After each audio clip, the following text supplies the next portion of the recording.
transformar pessoas. Eu faço parte disso, você faz divino. Isso é importante.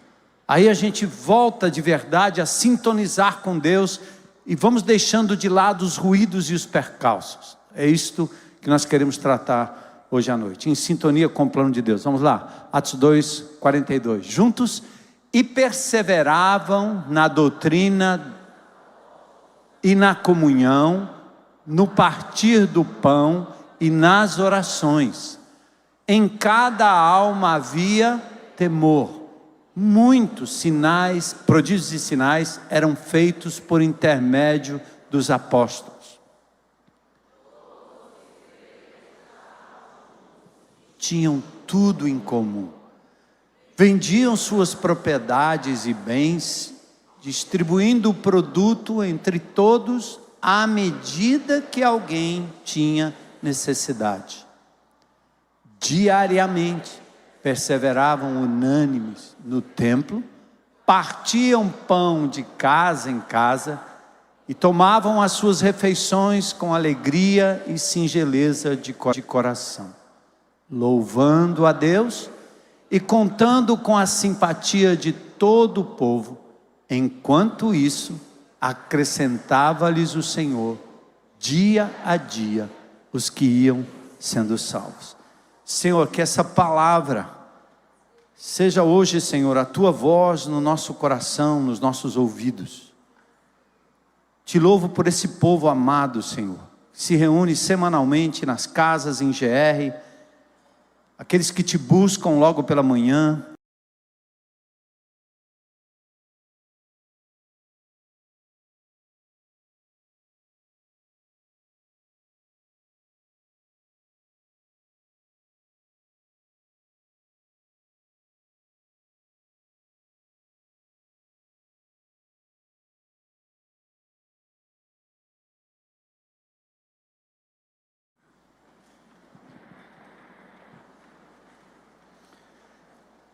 no plano horizontal, porque quem manda nas águas é o Senhor Todo-Poderoso, que andou sobre elas, dividiu-as quando foi necessário e acalmou tempestade quando foi necessário.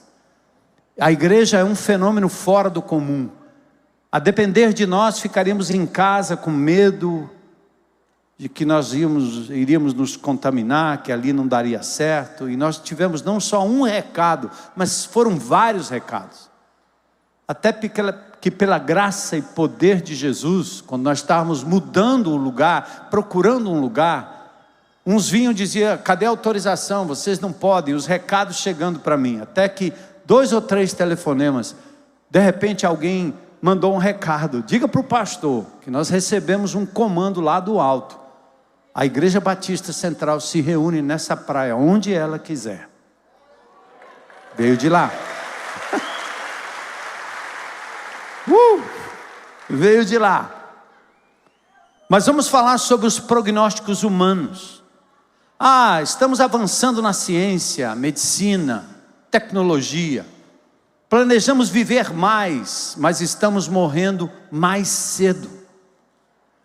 Depois da desgraça da grande pandemia do Covid, pensou-se que teríamos uma solução definitiva, uma vacina para sempre, para ninguém se contaminar e nem contaminar outros. E tudo foi um grande fiasco. E o que nós sabemos hoje no parlamento inglês, no parlamento australiano, até na Suprema Corte nos Estados Unidos, estão trabalhando essa questão firmemente, porque estão descobrindo dia a dia que as pessoas estão morrendo mais hoje, muito mais do que morriam antes da pandemia.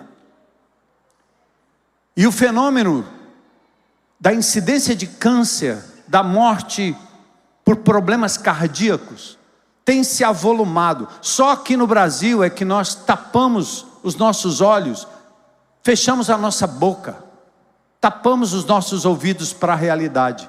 Mas o mundo aí fora já está descobrindo, já está inquirindo: por que tanta gente nova morrendo? Olha os prognósticos humanos. Vamos viver mais, vamos ter mais saúde. E olha o que tem acontecido. Ah, vamos viver uma cultura de paz, é a cultura de paz. E aí nós temos a Ucrânia se desfazendo, lutando, e agora Israel e os palestinos lutando. Tudo por um conflito de território incendiado por uma atrocidade humana que esquarteja, que mata, que degola para provocar o outro. Essa não é a melhor resposta para quem quer um território, mas assim é a raça humana. E esse ódio, ele acontece lá e acontece aqui, acontece ao nosso redor, acontece aqui nas comunidades carentes, onde pessoas queridas e amadas, se pertencerem a um grupo diferente, correm o risco de serem esquartejadas, retiradas de suas casas, expulsas, como aconteceu esses dias. Eu acompanhei pessoalmente aqui, amados irmãos, chorando, porque suas famílias tiveram que ser retiradas imediatamente. Enquanto nós estamos achando que as atrocidades estão lá na faixa de Gaza, a faixa de Gaza é aqui, porque o ser humano não tem resposta. Aí vem a perplexidade da construção do novo. Sim, agora nós temos a inteligência artificial. E o grande empresário, cientista Elon Musk, o dono da Tesla, aquele que envia satélites a cada mês ou a cada quinzena para rodear a Terra e estabelecer uma comunicação instantânea que não dependa das empresas de telefonia. Ele está dizendo que a inteligência artificial, os robôs estão tão inteligentes que se não houver um regramento, eles vão acabar com a raça humana. Como é que se cria algo capaz de destruir aquele que o cria?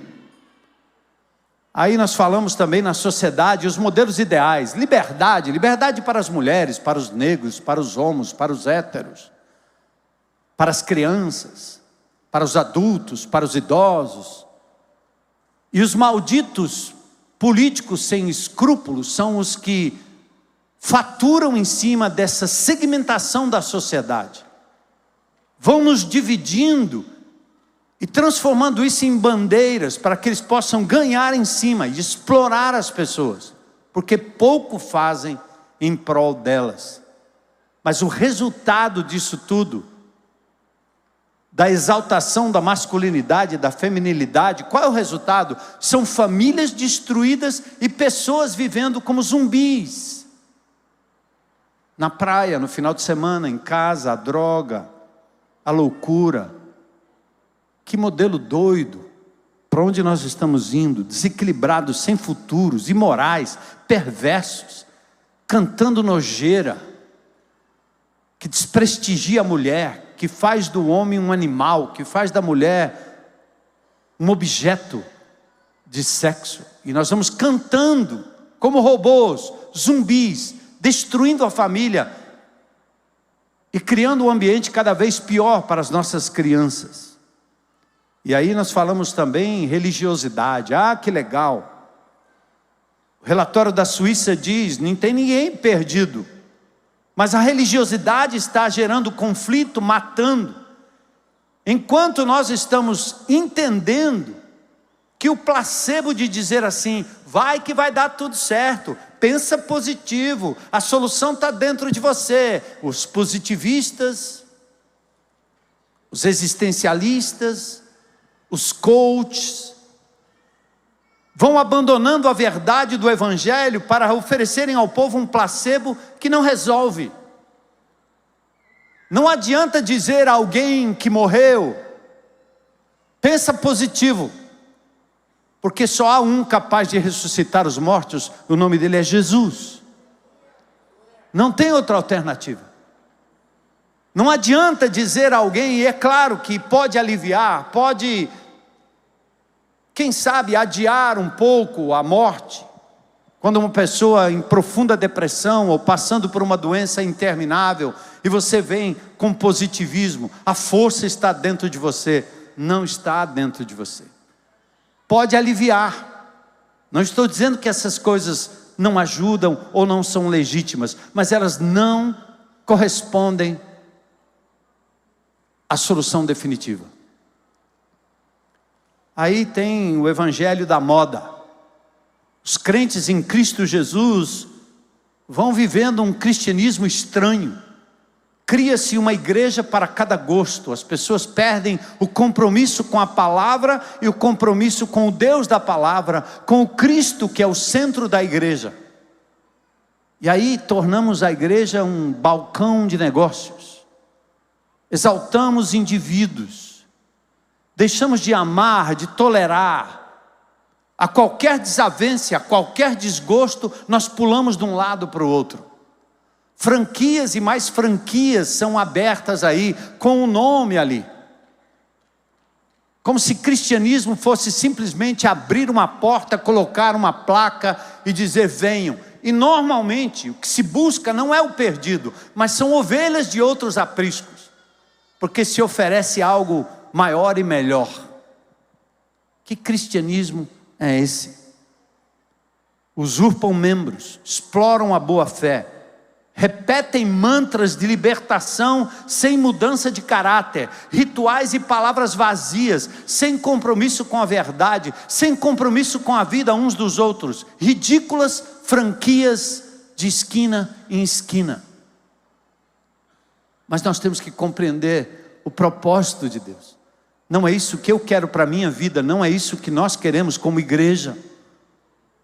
E aí nós temos que voltar à palavra de Deus. Olha o plano de Deus, a criação. Ele cria o homem à sua imagem e semelhança, dá a ele o arbítrio, coloca sobre a cabeça do homem uma coroa, para reinar sim, para dominar a terra. Foi para isso que Deus fez.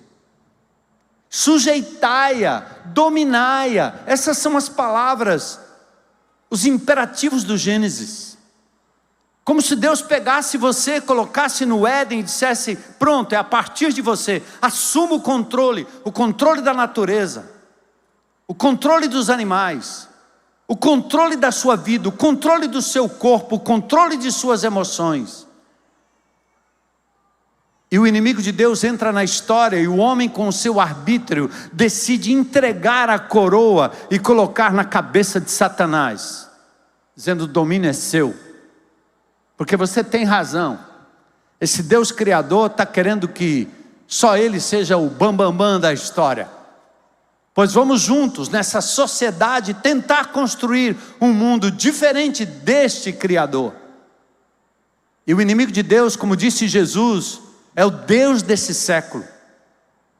É o príncipe da potestade do ar. Ele ganhou o poder dado, outorgado pelo homem, usurpado sim, mas dado e doado pelo homem. Esta é a razão que você não tem controle sobre o seu corpo, sobre o seu gosto, sobre a sua vida, sobre o seu dinheiro, sobre o seu coração, sobre o seu amor, sobre suas emoções. E você começa bem, daqui a pouco você está controlado por aquilo que era um bem, era bom. Você destrói o seu corpo, você destrói os seus relacionamentos. Qual é a razão? Perdeu o domínio. E aí o inimigo de Deus entra, exatamente porque ele veio para matar, roubar e destruir. E ele espera uma porta, que você abra uma porta, e quando você abre a porta, ele entra e ele cumpre o seu propósito. Mas em Gênesis 3,15, Deus disse que nasceria da mulher um redentor, que embora pudesse ter o seu calcanhar ferido pela serpente, uma figura de que ele seria sim atacado pelo inimigo, mas que por fim ele pisaria na cabeça da serpente, e aí é fim. E Jesus veio. Por que ele veio? Depois de tantos anos, Gálatas 4,4 diz que na plenitude dos tempos, ele viria como homem, como ser humano, para mostrar que não era preciso viver como Adão, que era possível negar aquilo que foi feito lá atrás. Em 2 Coríntios do capítulo 5, verso 17, a palavra de Deus diz que agora em Cristo nós somos parte de uma nova criação. Igreja, é um novo Gênesis, é um novo Adão, é um novo Senhor, é um que não é dominado, mas que domina, mas que ganhou a posse e o domínio da terra Como? Com sua vida, com seu sangue, com sua morte.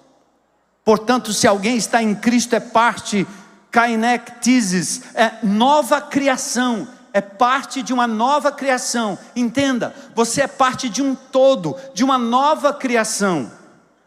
A estratégia de Deus agora,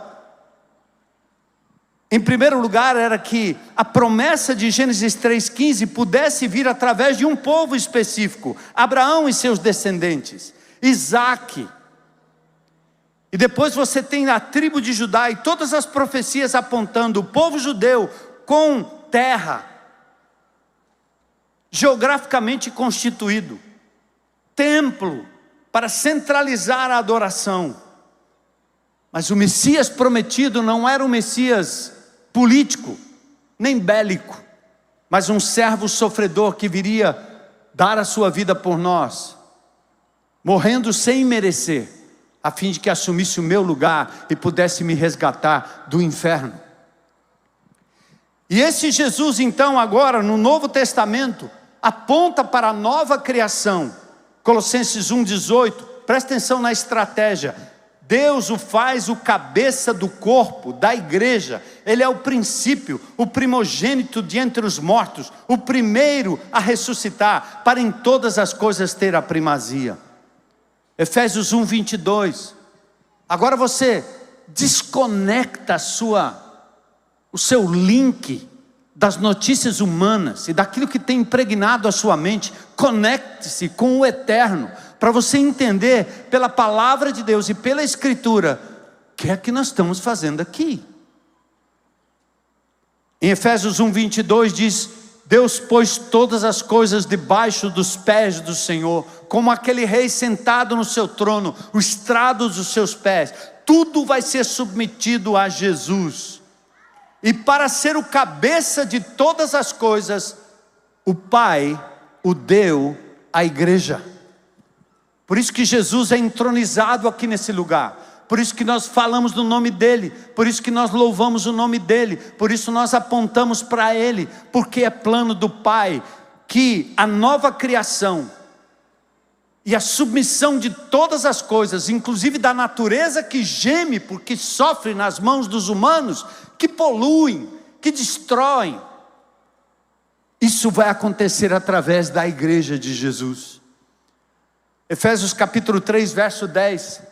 Quando nós pensamos em ir para a praia, vocês não imaginam a luta espiritual que nós enfrentamos. Não somente eu, muitos dos nossos irmãos.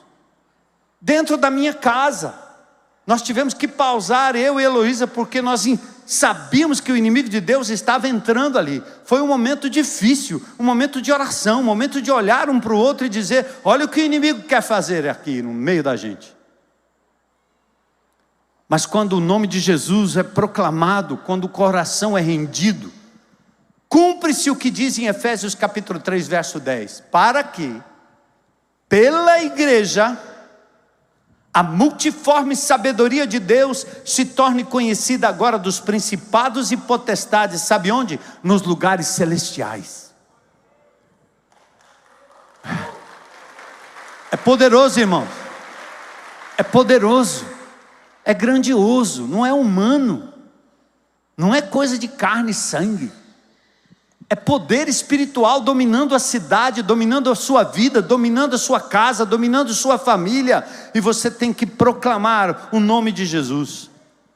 E se por acaso você achar que a guerra está difícil, que você está lutando demais, parece que nada vai dar certo, que tudo vai dar errado, eu convido você a ler o final, ler o Apocalipse, lá no capítulo 11, verso 15. Preste atenção. Deus está antecipando para você o que vai acontecer lá dentro, lá na frente, para você andar de forma destemida, sem medo. O reino do mundo, lá na frente, se tornou de nosso Senhor e do seu Cristo, e Ele reinará pelos séculos dos séculos. Você tem dúvida? Isso. Deixa o teu coração se encher dessa verdade. e vivam hoje à luz dessa promessa. Por isso que o Pai Nosso é tão significativo, porque você, como igreja de Jesus, como discípulo de Jesus, você pode orar: Pai Nosso, que estás no céu, santificado, separado seja o vosso nome. Seja feita a tua vontade, teu reino venha. É a antecipação daquilo que vai acontecer no final, onde todo joelho se dobrará, toda língua confessará que Jesus é Senhor, até o inimigo. Mas a igreja, gente, é a antecipação disso. É por isso que nós estamos vendo as cadeias se quebrando, as pessoas se rendendo, as pessoas sendo atraídas pelo poder de Jesus, a glória de Deus se manifestando aqui no nosso meio, percebe?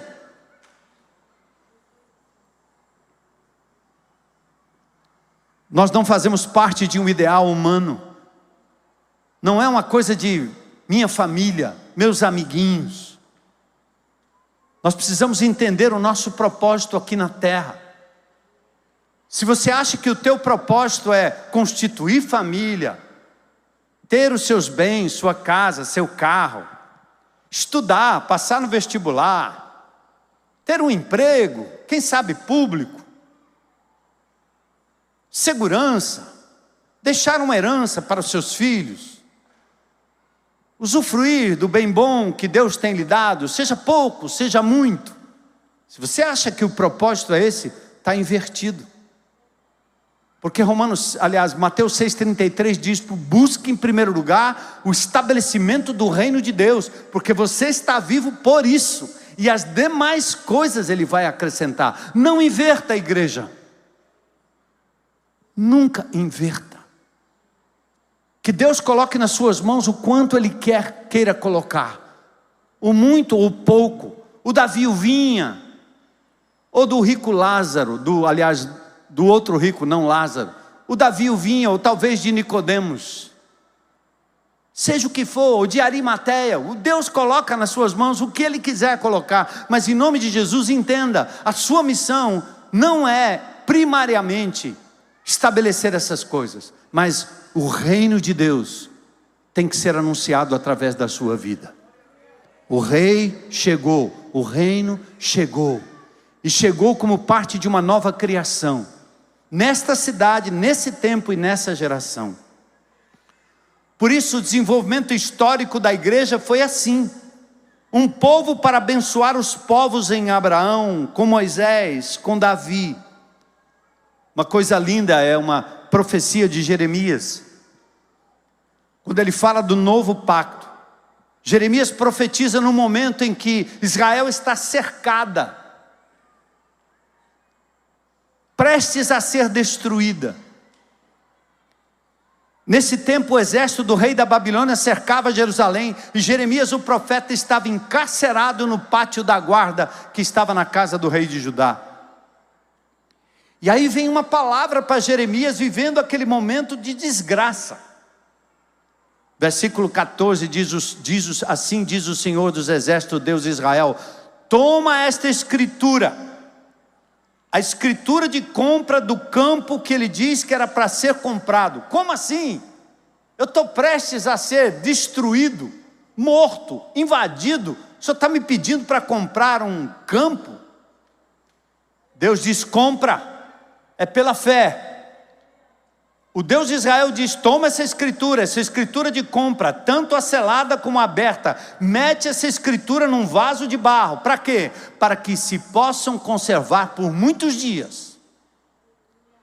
É uma figura perfeita da escritura da terra, ainda na posse do inimigo, comprado aqui metaforicamente por Jeremias.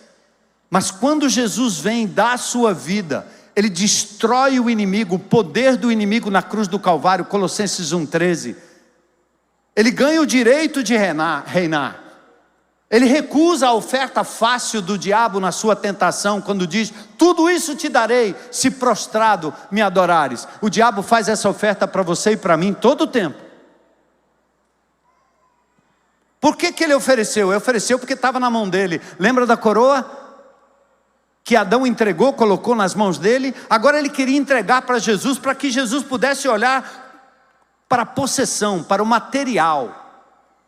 A pedra em pão, porque ele estava com fome. Símbolo de poder, se joga porque Deus vai te segurar aí. O Senhor Jesus Cristo venceu na cruz do Calvário, derrotou o inimigo e ganhou o direito de reinar. Em Apocalipse no capítulo 5, diz que João chorava, porque naquela visão do mundo, daquela época, como no mundo de hoje, ele não achou ninguém digno de abrir a escritura de posse da terra, desatando-lhes os selos. Quando ele estava ali chorando, o ancião diz, meklainé, uma palavra grega que quer dizer, para de chorar, a aliança com a casa de Israel. Paulo em Gálatas diz, nós somos o Israel de Deus, o Israel espiritual, sem armas, sem templo, sem terra. Eis que vem dias, diz o Senhor, em que firmarei nova aliança com a casa de Israel e com a casa de Judá. Atenção, verso 32, não conforme a aliança que fiz com seus pais no dia em que tomei pela mão para os tirar da terra do Egito, porquanto eles anularam a minha aliança, não obstante eu os haver desposado, diz o Senhor. Porque esta é a aliança que firmarei com a casa de Israel depois daqueles dias, Jeremias 31, 33. O texto está aí? Corre, dá tempo. Jeremias capítulo 31, versos 31 a 34. Importante que a gente veja e que a igreja veja. Jeremias capítulo 31, versos 31 a 34. Vamos lá? Isso, pronto. Olha aí, igreja, vamos juntos. Eis que vem dias, diz o Senhor, em que firmarei nova aliança, com a casa de Israel, nova aliança, Novo Testamento, e com a casa de Judá, verso 32, não conforme a aliança que fiz com seus pais, os judeus, quando? No dia em que os tomei pela mão para os tirar da terra do Egito, porquanto eles anularam a minha aliança, não obstante eu os haver desposado, diz o Senhor. Porque esta é a aliança que firmarei com a casa de Israel, futuro, depois daqueles dias, profecia futura, diz o Senhor. Olha o que ele disse que faria, na mente deles, eu vou imprimir as minhas leis. Também no coração eu vou inscrever as leis. Eu serei o seu Deus e eles serão o meu povo. Verso 35. Atenta, irmão. Assim diz o Senhor. Opa, volta lá. Verso 34 e 35. 34, acho que eu pulei um aí, né? Verso 33, agora o verso 34. Atenta para isso. Você que veio aqui atrás de uma salinha de escola bíblica. Você que veio aqui atrás de um professor para lhe ensinar. Como se você fosse um menino de 20, 30 anos com uma mamadeira na boca. Você que veio atrás de um guru, com toda a sabedoria. Eu tenho uma novidade para você. A profecia dada no Velho Testamento diz que haveria um dia, e esse dia chegou em Atos capítulo 2, que o Espírito Santo tomaria posse daqueles que creram em Jesus e creriam em Jesus. E o autor das Escrituras daria no coração de cada um a capacidade de compreender as profundezas e as verdades de Deus.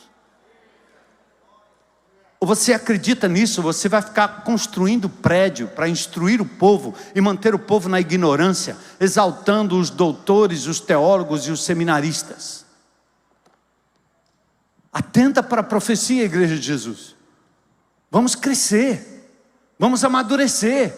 Entender que a responsabilidade pessoal é responder a algo que está dentro de nós. A cura para a alma vive em mim. O professor e o autor das Escrituras vive em mim, vive em nós. Então olha o texto. Porque esta é a aliança que firmarei depois daquele dia. Na mente lhes imprimirei as minhas leis, no coração lhes escreverei, eu serei o seu Deus e eles serão o meu povo. Verso 34, não ensinará jamais cada um o seu próximo, nem cada um o seu irmão, dizendo, conhece ao Senhor. Por quê?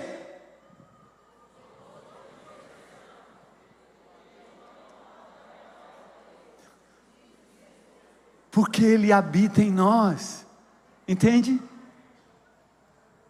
Vai para casa, meu irmão, abre a Escritura e diz, Espírito Santo de Deus, mais preparado que o pastor Armando, que o pastor Hamilton, que o pastor Daniel, que o pastor José Edson, que o pastor não sei o quê, que a pastora Pastriz, o apóstolo, o São Bento, o Desbento. Misericórdia, gente. Quando vocês se submetem a isso, vocês se submetem a um sistema opressor, onde as pessoas aqui simplesmente tiram o direito de vocês terem acesso direto ao Pai eterno, ao Espírito de Deus que anda com vocês. Por isso que essa igreja tem ensinado cada um a tomar posse daquilo que é a nova criação. A igreja de Jesus é um povo cheio do poder do Espírito Santo.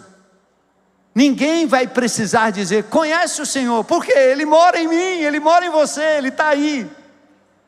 Anda na minha presença e ser perfeito, foi o que Ele disse para Abraão, ser íntegro. Abre a palavra. Aí veio a promessa no livro de Joel, para a gente caminhar aqui para o final. Joel, o profeta, quer dizer Jeová é Deus, viveu em dias de desespero, uma devastadora praga, uma seca, ilustrando a realidade do castigo de Deus sobre aquele povo impenitente. E nesse contexto veio uma promessa de restauração. Joel capítulo 2, versículo 28 e 29. Ele aponta ainda para o futuro, dizendo, e acontecerá depois que derramarei do meu espírito sobre toda a carne. Vossos filhos e vossas filhas profetizarão, vossos velhos sonharão, vossos jovens terão visões, e até sobre os servos e sobre as servas derramarei do meu espírito naqueles dias. Atenta aí, meu irmão. No dia que o Espírito Santo de Deus veio em Pentecoste para juntar a igreja, fazendo o reverso de Babel, o povo disse, esse povo deve estar bêbado. Lá na praia eu me encontrei com 4 rapazes, sóbrios, aliás, sóbrio estava eu, né? Eles estavam para lá de Bagdá. Estava ali dizendo, meu Deus, mostrando para eles que a alegria não precisava vir de forma artificial, que havia um poder capaz de restaurar, de trazer de volta, de libertar e dar a eles uma alegria diferente. A promessa então veio, ela veio de forma abundante.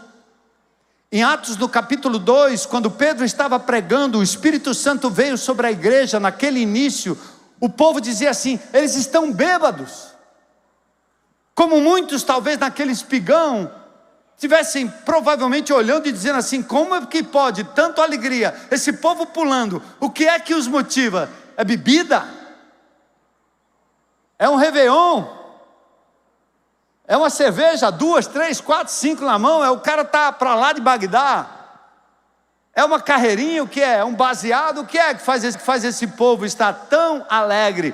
Pedro se levanta para dizer, o que aconteceu aqui, é o que foi profetizado lá no Velho Testamento. Acontecerá nos últimos dias, disse Joel, confirmou Pedro, eu derramarei do meu espírito. Deus não dá nada pela metade, irmãos. A presença do Espírito na vida deste homem aqui é a mesma que tem em você, a mesma. Diga para principados e potestades ouvir, o Espírito Santo habita em mim. Isso. Não é metade do Espírito. Não é um pedaço do Espírito, não é um espiritinho. É o Espírito Santo. É abundante. Ele diz, o meu espírito, ele não manda o espírito do pastor, nem o espírito de quem quer que seja, da Ludmila que já foi, de quem quer que seja. Para de ser órfão e refém de seres humanos. É o meu espírito, é o poder de Deus compartilhado, o mesmo que trouxe ordem ao caos em Gênesis 1:2, o mesmo que deu a Sansão o poder para destruir um leão, o mesmo que deu a Bezalel a habilidade para fazer artes com as mãos. Aí ele diz, é sobre toda a carne. Por que nós pastores não pregamos isso e não enfatizamos? Porque a gente perde o emprego. Não é não? Se eu disser que o povo pode fazer a mesma coisa que eu faço, eu presto para quê? Vou embora. Ah, como eu queria ser só um Zé Mané no meio do povo de Deus, e todo o povo pudesse compreender essa verdade. Entende? É abrangente, é toda a carne. Indica que ninguém vai ficar de fora, aliás. E aqui começa assim, tanto em Joel quanto em Atos. Quando ele vai falar da inauguração da igreja, desse movimento maravilhoso, como é que ele começa? Não pelos inteligentes, não pelos poderosos, não pelos intelectualmente providos, mas ele diz o quê? Vossos filhos e vossas filhas. Eles aí, ó. Os pequeninos. Vossos filhos e vossas filhas, o quê? Profetizarão. Eles vão anunciar o Evangelho de Jesus. São aquelas crianças pulando aqui em cima. Eu quero fazer diferença nessa geração. Sem medo, sem vergonha, sem receio de falar e de abrir a boca e de pular e de dançar. É assim que Deus começa a sua igreja. Vossos filhos e vossas filhas profetizarão. Os velhos sonharão, não com aposentadoria. Cabelo branco, mais de 60. Está aí, meu irmão, vai parar? Não, o reino de Deus está aí para ser pregado. Você se aposentou de um trabalho secular, mas não do anúncio do reino de Deus, como cidadão, como discípulo de Jesus. Bora, os melhores dias da minha vida ainda estão por vir. Disponha-te. Os jovens terão visões, serão visionários, verão o invisível. E aí você pensa assim, mas é que esse povo mais simplesinho, que não tem cultura, que não sabe ler, que não sabe não sei o quê. Aí o Evangelho diz, a palavra diz aqui, até sobre as minhas servas, sobre os meus servos, eu vou derramar do meu Espírito. Quantos condomínios de luxo, quantas casas de luxo, nesta cidade, ouviram a palavra de Deus, seus componentes, através de uma funcionária, que estava lá varrendo e cantando glória, glória, aleluia, que vira para o patrão e diz, o senhor aceita Jesus, porque senão o inferno vai te pegar. Ela corre o risco de perder o emprego, mas ela não deixa de cantar e de falar do amor de Jesus. Ninguém cala a boca de uma mulher daquela. E muitos se converteram assim, rapaz, foi minha funcionária. Porque uma mulher cheia do Espírito proclama, canta, fala, exalta o nome do Senhor na alegria, pouco tendo, quase nada tendo, dependendo daquele homem rico demais. Mas a maior riqueza está ali, o Espírito de Deus assumindo o controle daquela mulher, daquele homem, com simplicidade pregando o Evangelho. Está pronto, irmão? Toda a carne. E aí o Senhor antecipa isso no Evangelho, quando Ele designa os 12 para estarem com Ele, chama os apóstolos, diz que edificaria a sua igreja, e lá no livro de Atos, como eu disse, a igreja é inaugurada. Assim ela foi vivenciada pelos primeiros cristãos, segundo o texto que nós lemos, e a gente corre aqui para o final. Como é que a igreja vivia? Como é que era o modelo? Primeiro, eles perseveravam, continuavam firmes e fortes, eles não desistiam. Hoje de manhã eu estava ali no House Mix, o culto já tinha começado, um senhor de branco entrou, um senhor já, cabelo branco, um senhor, ele na escada ali, ele bufa, tropeçou. Os irmãos correram logo e acudiram ele, e ajeitaram ele aqui. E logo esse irmão, essa pessoa que eu não sabia se era irmão, se não era, eu ali de cima preocupado, né? Preocupado, mas o pessoal acudiu, e ele dizia, não, parecia assim, tá, tudo bem, tudo bem, tudo bem. Aí aquele homem, ele entrou, sentou aqui, e eu no meio da pregação, eu mencionei, esse homem perseverou, porque se fosse eu, acho que eu tinha ido embora. E o capeta querendo derrubar o homem logo ali, para dizer, não entra não, meu. Olha aí o que é que deu, você veio para a igreja dos crentes, olha aí, quebrou o braço, nem aconteceu isso. E eu no meio da pregação, eu mencionei, ele disse assim, eu acho que aconteceu para eu ficar conhecido. Quando eu fiz o apelo, ele entregou sua vida a Jesus aqui.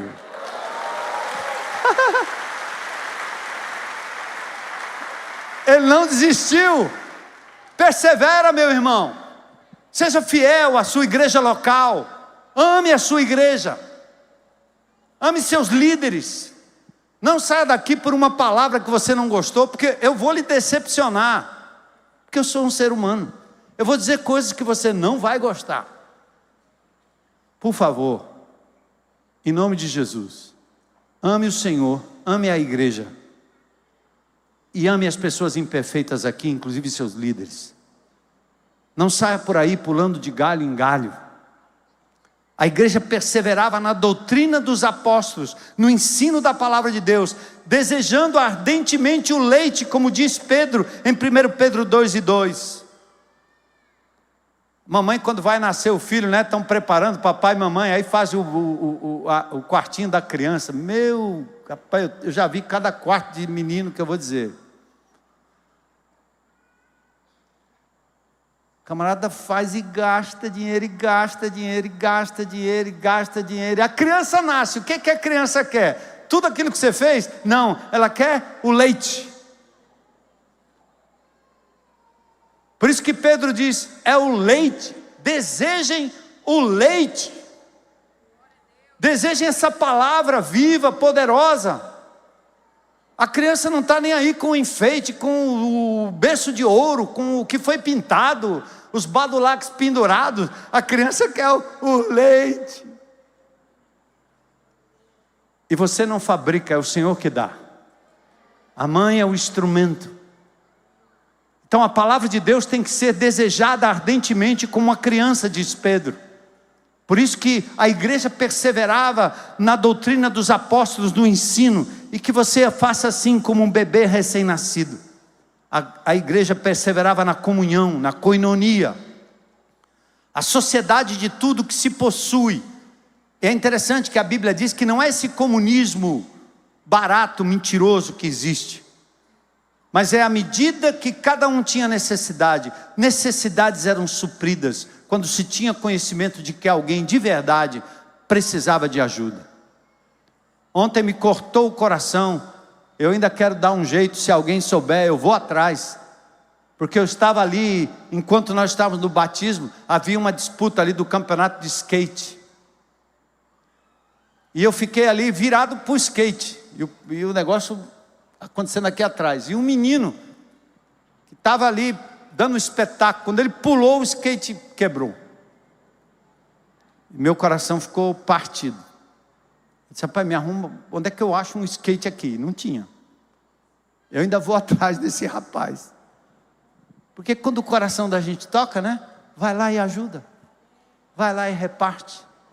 Aquele menininho, né, um skate para ele é um negócio tão importante, quebrou o skate dele na hora lá do negócio, não tinha skate, ninguém tinha um skate para dar para o menino.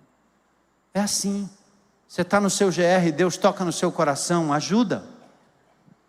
A igreja de Jesus, para avançar sua incursão no reino das trevas, ajuda, faz isso. Isso é comunhão, koinonia, unidade, partir do pão, de casa em casa. Não venha para cá perguntando quando é que a igreja de IBC tem a Santa Ceia, que tem igreja aí que é um dia específico, que é um aparato, aí bota toda a liderança ali na frente, abençoando os elementos, e nós estamos dizendo: não, vai para casa, faz uma refeição, chama seus amigos, fala de Jesus, senta na mesa, pede para o seu adolescente abençoar os elementos, porque a oração do bispo não vale mais do que a oração do adolescente. Celebra a ceia do Senhor de casa em casa, hein? Seu GR celebra, na minha casa eu celebro, quando nos reunimos como os pastores nós celebramos, porque a igreja primitiva ela fazia isso, ela celebrava a ceia do Senhor de casa em casa, lembrando a morte, sepultamento, ressurreição de Jesus, a sua vida dada por nós. E por fim, quais eram as evidências? Verso 42 diz que eles fizeram isso, mas em verso 43 começa: havia temor, reconhecimento reverente da presença e do poder de Deus no meio deles. O pessoal do louvor pode subir. Havia poder, os apóstolos intermediavam as manifestações de poder. Meu amigo Julião veio aqui, e descobrimos que no outro dia ele disse: eu quero contar para vocês o que aconteceu. Eu tinha um nódulo aqui no meu peito, eu não podia nem tocar, até vestir a camisa doía. Eu disse: eu fui curado lá no meio daquela congregação. E ele batia no peito. Não está mais.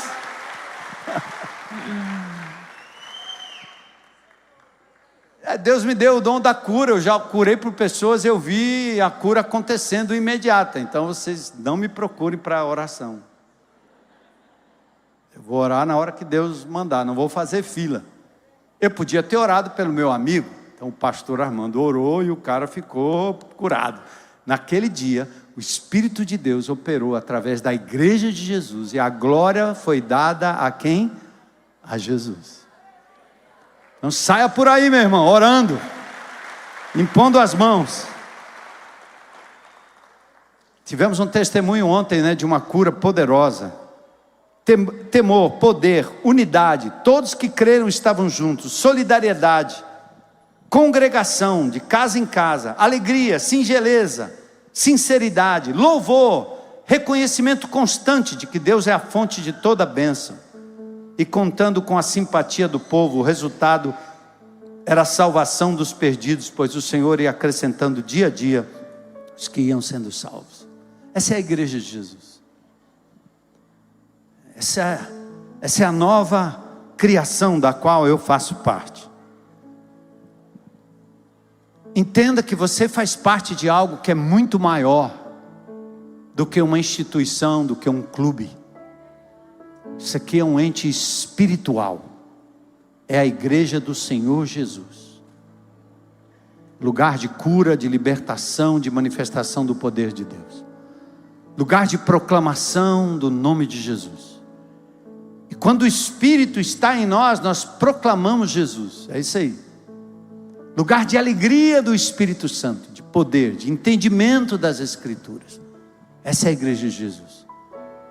A seriedade, gente, eu vou ilustrar assim. Paulo diz que lá em 1 Coríntios capítulo 5, tinha alguém que estava vivendo em pecado. Como alguém me perguntou: pastor, eu não sou casado, eu vivo junto, posso me batizar? Primeiro eu quero responder assim: não existe nada que impeça alguém de ser batizado, se ele crê em Jesus Cristo como Senhor e Salvador. Eu matei 5 pessoas, pronto. Posso ser batizado? Você crê que Jesus Cristo é o teu Senhor e Salvador? Sim. Pode ser batizado. Mas quando você for batizado, inserido no corpo de Cristo, nós vamos ter que tratar do seu problema. Alguém que entregou a vida a Jesus aqui anos atrás, estava fugindo da polícia. Quando ele veio aqui na frente, me abraçou e disse: pastor, eu entrego minha vida a Jesus, eu sou fugitivo da polícia. Eu disse: glória a Deus, vou te entregar amanhã na delegacia. Simples assim, né? Livrou a alma do inferno, agora vai pagar o que fez. Você está vivendo de modo errado? Por que não está casado do jeito certo? O que está faltando? Isso quer dizer que você não pode ser batizado? Pode sim, mas nós vamos tratar. Agora está na hora, vamos resolver isso aí, meu irmão. Casa, faz o que Deus quer, faz direito. Viver junto não é plano de Deus. Então é assim. A igreja de Jesus tem essa conexão, é lugar de restauração. E aquele impenitente de 1 Coríntios capítulo 5, era um indivíduo que estava cometendo incesto, transando com filha, um abuso, um abusador. Paulo diz o quê? Pega esse indivíduo aí, manda ele para fora da igreja, tira ele daí, para que ele seja entregue a Satanás para a destruição do corpo, vai apanhar, para que o espírito seja salvo no dia do Senhor. Eita, pesado, né? Mas é exatamente a ilustração e a demonstração do que eu acabei de dizer. O mundo jaz no maligno. Quando você é resgatado do império das trevas e trazido para o reino do Filho do seu amor, Colossenses 1,13, o diabo não tem mais poder sobre a sua vida, nem sobre a sua casa, nem sobre o seu corpo, nem sobre os seus filhos. Não tem mais poder. Percebe, irmão? Nós fazemos parte de um negócio poderoso. Aplauda o Senhor Jesus. Você já disse assim, ó: Jesus é meu Salvador. Diga aí bem alto. Agora grita aí: Jesus é meu Senhor. Aleluia. Quer dizer, Ele é dono absoluto da sua vida. Alguém me procurou ontem lá no meio do povo também, dizendo assim: olha, tem essa menina aqui, mas ela fica vendo espírito e tal. Se ela entregou a vida a Jesus, sim. O espírito não entra mais nela. Casa vazia, um demônio expulsa outro demônio. É isso que acontece em alguns cantos aí. O demônio maior expulsa o demônio menor. Aí a casa fica vazia. Aí volta o estado último do indivíduo. Aliás, o estado novo do indivíduo é pior do que o último. Porque fica passando de demônio em demônio, de demônio em demônio, o indivíduo sofrendo. Recebe cura, traz a mulher de volta, mas ele continua oprimido pelo diabo. Até que ele abre a boca e diz: Jesus Cristo é meu Salvador e meu Senhor. Aí o Espírito entra, toma posse da casa e não tem mais lugar para o diabo. Assim é meu corpo, assim é seu corpo. Aleluia. Assim é minha casa, assim é meu carro, assim são minhas coisas. Eu consagro ao Senhor. E a minha pergunta hoje à noite é: tem alguém aqui hoje à noite que gostaria de dizer: eu quero entregar minha vida a Jesus, recebendo como meu Senhor e meu Salvador? Tem alguém hoje? Levanta sua mão aí, se tem alguém nesse auditório. Tem alguém? Todos já são convertidos? Tem alguém para dizer: hoje eu quero entregar minha vida a Jesus, quero fazer parte do corpo de Cristo, da igreja de Jesus? Todos já são de Jesus. Amém?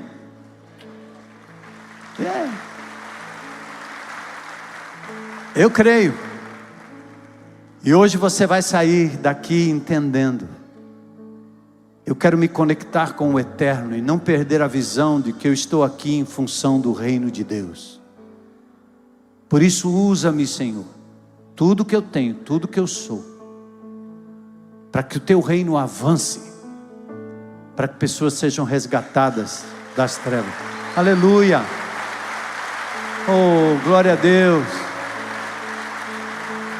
Glória a Deus, glória a Deus.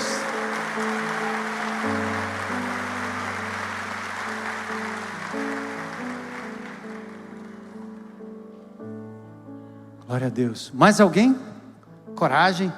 Não saia daqui sem dizer: eu quero Jesus como meu Senhor e meu Salvador. Venha.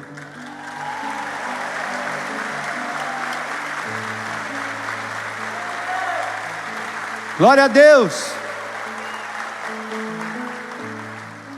Opera, Senhor. Oh, glórias ao nome de Jesus.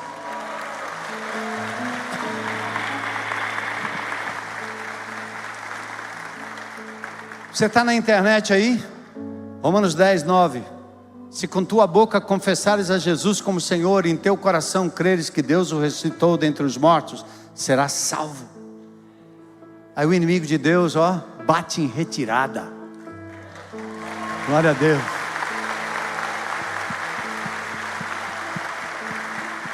Vem, entrega a tua vida, tua saúde, teu corpo, tua família, teu futuro. Entrega ao Senhor hoje. Glória a Deus. Glória a Deus. Aleluia.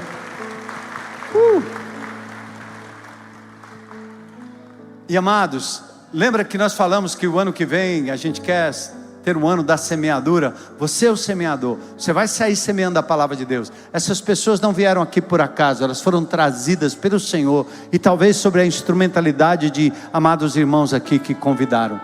Esse é o nosso papel. Vamos por todo mundo, pregando o Evangelho de Jesus, levando essa boa semente, proclamando que Jesus é Senhor, para a honra e glória do nome dele. Vamos ficar em pé, vamos adorar o Senhor. Aleluia.